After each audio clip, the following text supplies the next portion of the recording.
It is wrong, deadly wrong, to deny any of your fellow Americans the right to vote in this country. In March 1965, Lyndon Johnson called on Congress to address an injustice, discrimination at the polls. It was the issue at the heart of Martin Luther King's Selma to Montgomery marches that same month, and it all culminated in one of the primary achievements of the Civil Rights era, the passage of the Voting Rights Act. The act prevents certain states, most of them in the South, from changing their voting laws without approval of the federal government. It was a response to literacy tests and poll taxes designed to limit African American voting. But Tuesday, some 48 years after it was first passed and 7 years after it was most recently reauthorized, the Supreme Court ruled 5-4 the data used to determine which states require this oversight is out of date. Supreme Court reporter Bob Barnes is here to talk about what this important ruling means, because the federal government still has the right to conduct this oversight, but because of the way the ruling is written, they may never conduct it, it seems like. Well, that's right. Right now, 9 states plus parts of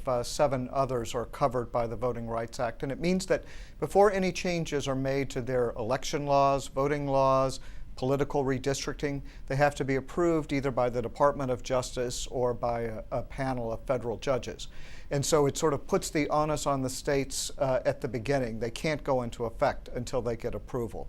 This will remove that.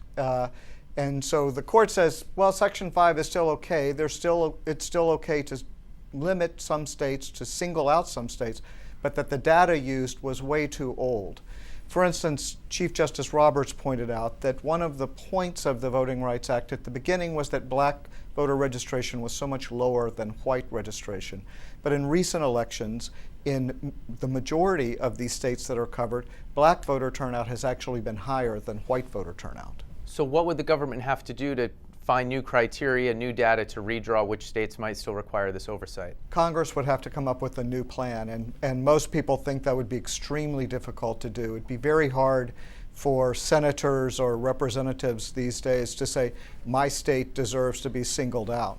So in practical terms, this may mean the end of the Voting Rights Act? Not the end of the Voting Rights Act, just this Section 5. There's still another part of the Voting Rights Act that says every state in the country is covered by the idea that they can't do anything that would diminish minority voting rights.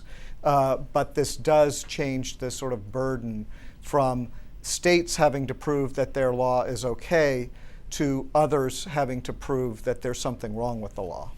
In a way, this wasn't a surprise because the Supreme Court had given a warning to Congress that they needed to wrestle with this question, and they hadn't. That's right. 4 years ago, they looked at this, and they decided a case very, very narrowly. They did not get into the constitutionality of Section 5, but they told Congress, you know, we have great concerns. You are basing this on data that's 40 years old.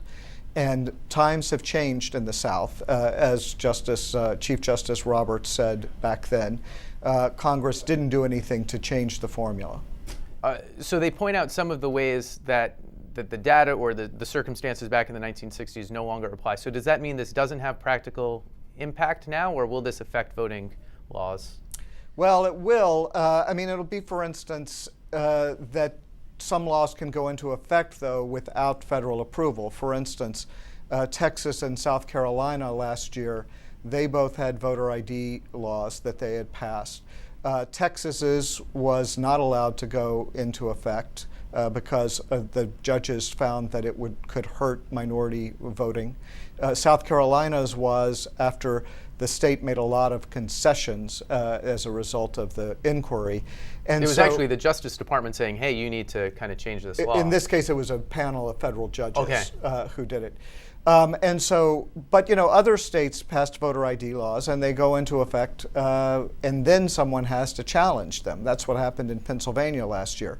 So it doesn't change the law as to what's allowed or not allowed, but it does really change that proof of burden.